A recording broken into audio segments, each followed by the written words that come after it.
Bakit noong unang panahon, kapag sinabing bibigyan ng asawa ang sasali sa hukbo, mas mabilis pa sa aso kung tumakbo ang mga lalaki? Dahil ang asawang ibinibigay sa pagsali sa hukbo ay hindi gantimpala, kundi isang parusa. Kung hindi ka naniniwala, dadalhin kita pabalik sa sinaunang panahon ngayon, para personal mong matanggap ang isang asawa. Ang pangalan mo ay Zhao Feng. 16 na taong gulang, ulila na sa magulang mula pagkabata. Lumaki ka sa tulong ng mga kapitbahay. Sobrang hirap mo. Araw-araw, nagtatrabaho ka sa bukid ng walang pang-itaas. Ang balat mo ay nangingintab sa araw. Ang iyong mga kalamnan ay matipuno na parang inukit ng kutsilyo. Kung hindi lang dahil sa putik sa iyong katawan. Kung dadalhin ka sa lungsod, isa kang makisig na binata na kayang akitin ang mga kababaihan. Pero hindi iyon ang kapalaran mo. Nakatira ka sa isang sira-sirang kubo na tinatagos ng hangin sa lahat ng dako. Ang iyong lalagyan ng bigas ay palaging kayang takbuhan ng daga. Ang tanging gusto mo ay mabuhay. Huwag mamatay sa gutom, huwag mamatay sa lamig. Ngunit iyon pa lang ay nangangailangan na ng buong lakas mo. Isang araw, tulad ng dati, nagtatrabaho ka sa bukid. Ang pawis mo ay agad na natutuyo pagpatak sa lupa. Bigla, ang boses ng hepe ng nayon ay dumagundong na parang kulog. Mula sa pilapil. Zhao Feng, gusto mo ba ng asawa? Natigilan ka. Ang lahat ng tao sa bukid ay natulala. Si Hepe Zhao Di ay nakatayo sa pilapil. May hawak na kalabasang lalagyan ng alak sa isang kamay. Ang kanyang damit na lino ay nakabukas. Mukha siyang lasinggo at basagulero. Tumayo ka ng tuwid. Hepe, narito po ako. Palihim siyang lumapit sa iyo. Tinapik niya ang balikat mo at sinabing, isang napakagandang balita. Sumali ka sa hukbo at bibigyan ka ng asawa. Natigilan ang puso mo. Ang lahat ng kalalakihan ay biglang nagkagulo. Ano? Bibigyan ng asawa ang sasali sa hukbo. Pinunasan ni Zhao De ang kanyang bibig. Tumalsik ang kanyang laway. Ang hukbong rebelde sa lungsod ay nagrerekluta. Ang mga lalaking edad 15 tandang bawas 45 na sasali ay bibigyan ng isang sakong bigas, isang asawa, at 10 tael na pilak. Natulala ka. Alam mong mahirap ka. Alam din ng hepe na mahirap ka. Kaya't diretsahan niyang sinabi habang tinatapik ang balikat mo. Zhao Feng, nag-iisa ka lang sa buhay. Umaasa ka lang sa pagtulong sa mga biyuda sa bukid para may makain. Hindi mo man lang pinangarap na magkaasawa. Ngayon, narito na ang pagkakataon. Ito na ang tanging pagkakataon mo para umasenso. Habang nakikinig ka, parang pinukpok ng martilyo ang puso mo. Asawa, pagkain. Pilak. Inisip mo ang mga bagay na ito. Pero hindi mo pinangarap ng totoo. Mahina mong sinabi ang dalawang salita, sasali ako. Natigilan ng hepe ng kalahating segundo. Pagkatapos ay tumawa ng malakas. Magaling na bata. May pangarap. Binuhat mo ang iyong asarol. At tumalikod. Pinahaba ng papalubog na araw ang iyong anino. Umuwi ka at humiga sa iyong higaang lupa. May butas ang iyong bubong. Pumapasok ang hangin. Kitang-kita mo ang mga bituin. Walang nakakaalam na hindi ka mula sa mundong ito. Dati kang isang EV sa history. Maraming taon nang pinag-aralan ang dinastyang Qin at Han. Nadulas ka habang nagsasagawa ng fieldwork. Pagmulat mo, isa ka ng ulila na si Zhao Feng sa nayon ng Zhao. Isang taon na ang nakalipas mula nang mapunta ka rito. Nasaksihan mo na ang kalupitan ng mga tao sa magulong panahon. Naging isa ka na ring malakas na manggagawa na kayang magbuhat ng asarol. Bumuntong hininga ka. Sa isip mo, lumitaw ang isang screen ng ilaw. Zhao Feng. Edad, 16 na. Lakas ng katawan, 90. Normal na tao, 60. Enerhiya, 100. Normal na tao, 65. Talino, hindi pa bukas. Wala kang system. Walang nerbiyos.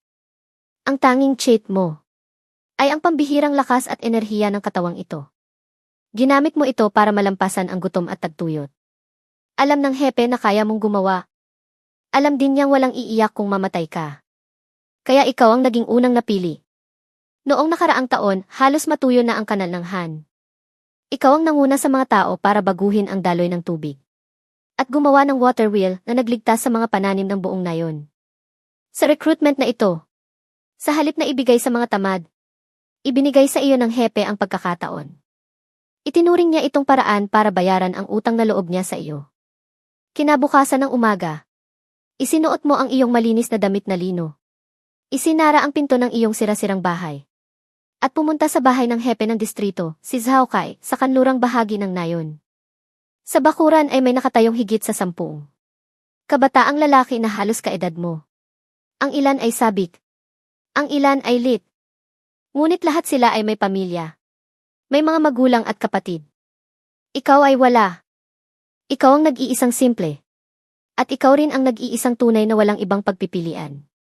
Matapos bilangin ni Hepe Zhao Kai ang mga tao, nagsimula siyang magbigay ng isang madamdaming talumpati. Si General Chen ay kumikilos para sa katarungan. 113 inililigtas ang mga tao mula sa paghihirap. Sa pagsali ninyo sa hukbo, hindi lang asawa at pilak ang makukuha ninyo. Kundi sa hinaharap, magkakaroon kayo ng karangalan para sa inyong asawa't anak at sa inyong mga ninuno. Naghiyawan ang mga tao. Ngunit nanatili kang kalmado. Alam mo na ang bawat salitang sinasabi niya ay isang matamis na kasinungalingan sa magulong panahon. Ang mga asawang ito, ang pilak, ang pagkain, saan nanggaling ang mga ito? Ninakaw ng hukbong rebelde. Ang mga ninakaw na bagay ay ipapamahagi sa inyo. Sa gayon, magiging isa na kayo sa mga tauhan. Sa ilalim ng bandila ng pagnanakaw. Masyado kang maraming alam sa kasaysayan. Alam mong ito ang klasikong paraan ng pagsisimula ng mga warlord. Pero ano ang magagawa mo kahit alam mo? Ikaw, si Zhao Feng, isang transmigrator na Maizi. Sa huli ay kailangan pa ring sumali sa hukbo at isugal ang buhay para may makain. Para magkaroon ng asawa. Lihim kang napangisi. Wala kang pagpipilian. Kailangan mo lang sumulong. Hindi para sa karangalan ng mga ninuno, kundi para lang mabuhay. Pagkatapos maghintay ng halos 1 oras, narinig mo ang tunog ng mga tambol, gong at sigawan ng mga tao mula sa bukana ng nayon. Kinabahan ka. Isang grupo ang dumating sa bukana ng nayon. Sa unahan ay ilang mga opisyal mula sa lokal na pamahalaan. Sa likuran ay isang grupo ng mga sundalo na iba-iba ang suot. May mga nakasuot ng lumang baluti. Mayroon ding mga nakabalot lang ng punit-punit na tela. Iba-iba rin ang kanilang mga armas. Sa isang tingin pa lang, alam mo na. Hindi ito isang tunay na hukbo. Ito ay isang tipikal na magulong hukbo ng mga rebelde. Ngunit ang pinakakapansin-pansin ay hindi sila, kundi ang mga babaeng magkakasamang tinalian ng lubid. Mahigit 20 sila, ang pinakamatanda ay nasa 30 At ang pinakabata ay mukhang 15 o 16 na lang. Hinihila sila na parang mga hayop. Walang laman ang kanilang mga mata. Manhid ang kanilang mga ekspresyon. Ang mga lalaking kasama mo ay nagsimulang maging balisa. Ang ilan ay kumikinang ang mga mata na parang berde. Ang ilan ay naglalaway habang nakatitig.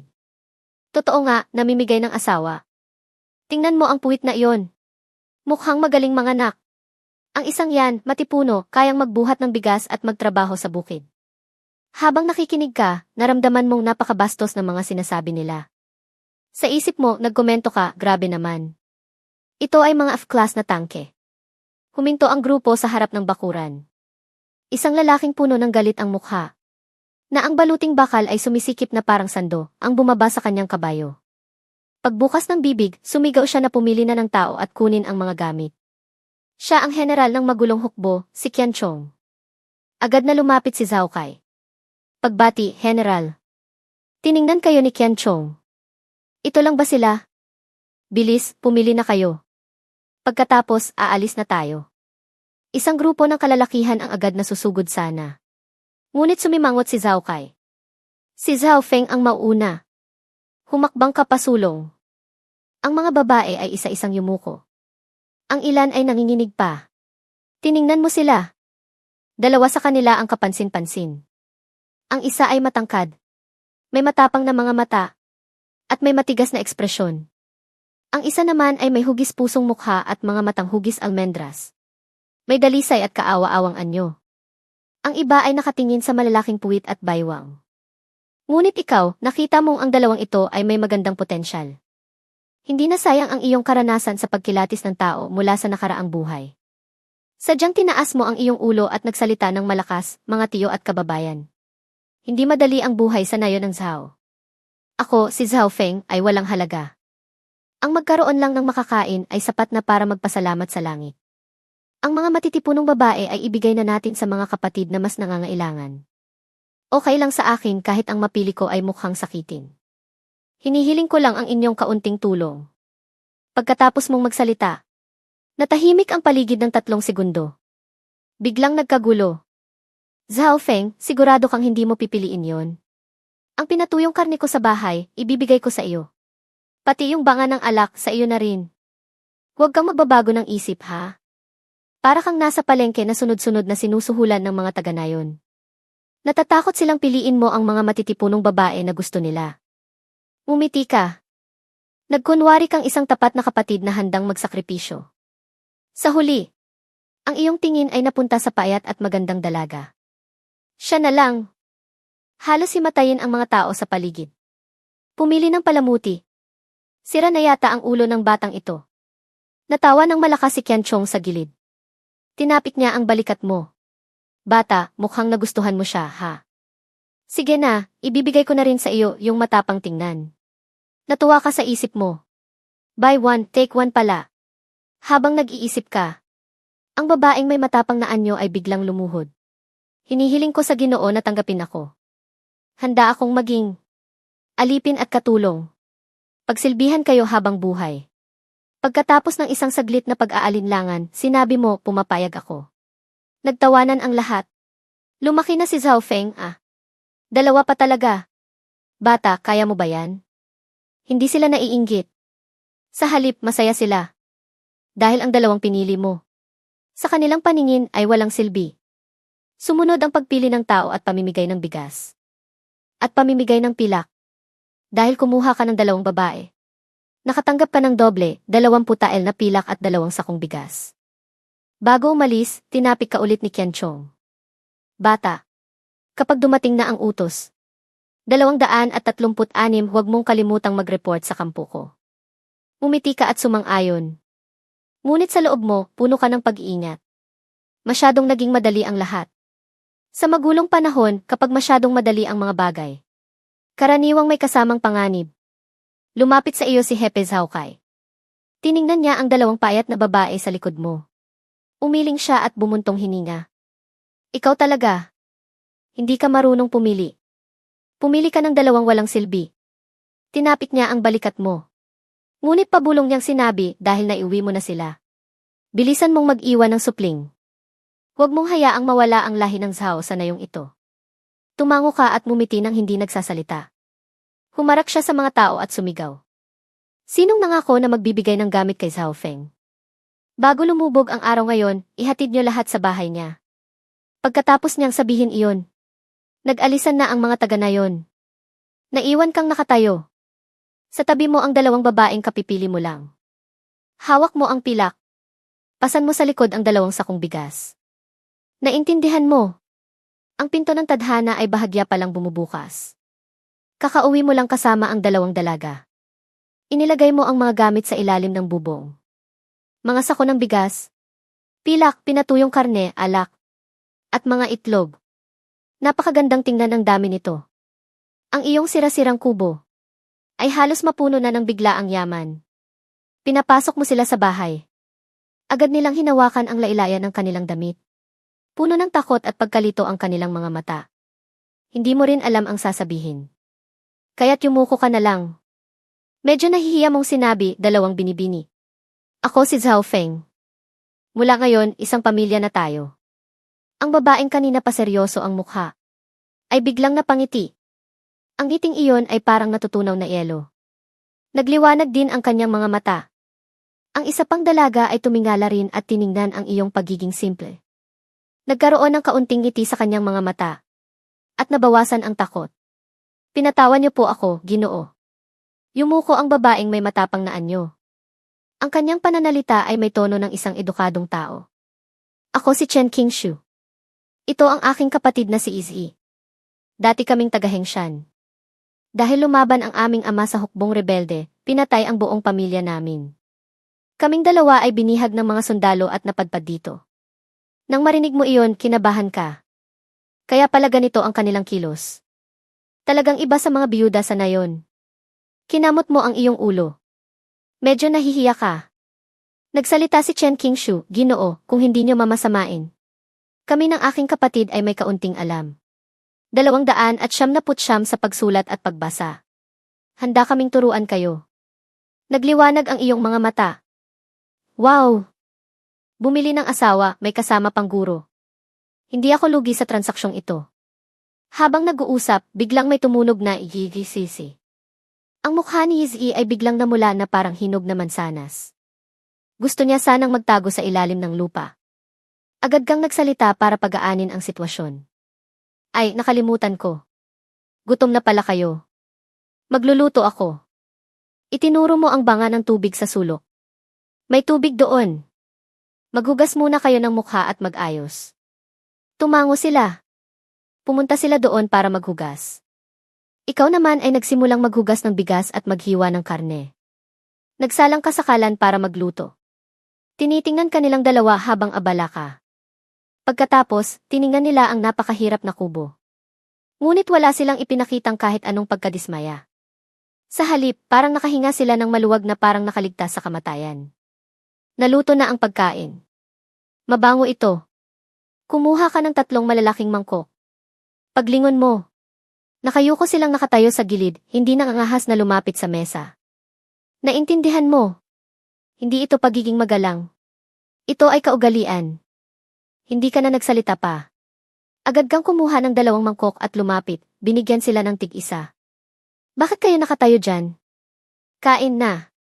Hawak ng 2 babae ang mga mangkok. Biglang namula ang kanilang mga mata. Salamat, aking asawa. Itinuro mo ang mga upuang kahoy sa sulok. Doon kayo umupo habang kumakain. Hindi nyo kailangang hawakan iyan habang nakatayo. Sumunod sila. Dahan-dahan silang kumain. Para bang kumakain sila ng isang banal na alay. Ang kanilang hitsura ay nagpalungkot sa iyo. Sa panahong ito, mas masahol pa sa aso ang trato sa tao. Pagkatapos kumain bago ka pa kumilos. Sila na mismo ang naghugas ng mga plato at nagpunas ng mesa. Mabilis at maayos silang kumilos. Gabi na. Nagdala si Izzy ng tubig para sa iyong paghihilamos. Iniabot ni Chen Qingshu ang tuwalya. Sa unang pagkakataon, naramdaman mo kung paano ang pagsilbihan. Medyo hindi ka sanay. Ngunit napakainit ng pakiramdam sa puso mo. Umupo kayong 3 sa higaang lupa. Sa ilalim ng madilim na ilaw ng lampara. Biglang tumahimik ang paligid. Gusto mo sanang tanungin sila tungkol sa hukbong rebelde. Ngunit sa sandaling ito, may isang dalisay na bulaklak sa iyong kaliwa. At isang malamig at magandang babae sa iyong kanan. Ikaw na hindi pa nagkakaroon ng kasintahan. Nagsimula nang bumigat ang iyong paghinga. Agad itong napansin ng 2 babae. Si Izzy ay nanginginig na parang pugo. Hinigpitan din ni Chen Qingshu ang hawak sa kanyang damit. Mukha siyang pilit na nagpapakalma. Habang nag-aalangan ka kung paano magsisimula. Siya pa ang unang tumingala. Namumula ang mukha niyang nagsalita. Gabi na. Ako na po ang magsisilbi sa aking asawa para makapagpahinga. Natigilan ka. Hindi simpleng babae ito. Tumango ka. Magiging marahan ako. Pagkatapos, tiningnan mo si Zina nanginginig pa rin. Pinalambot mo ang iyong boses. May isa pang kwarto doon. Zi, doon ka muna matulog ngayong gabi. Pagkatapos mong magsalita, tumakbo siya na parang tumatakas. Kasabay nito, pinatay mo na rin ang ilaw.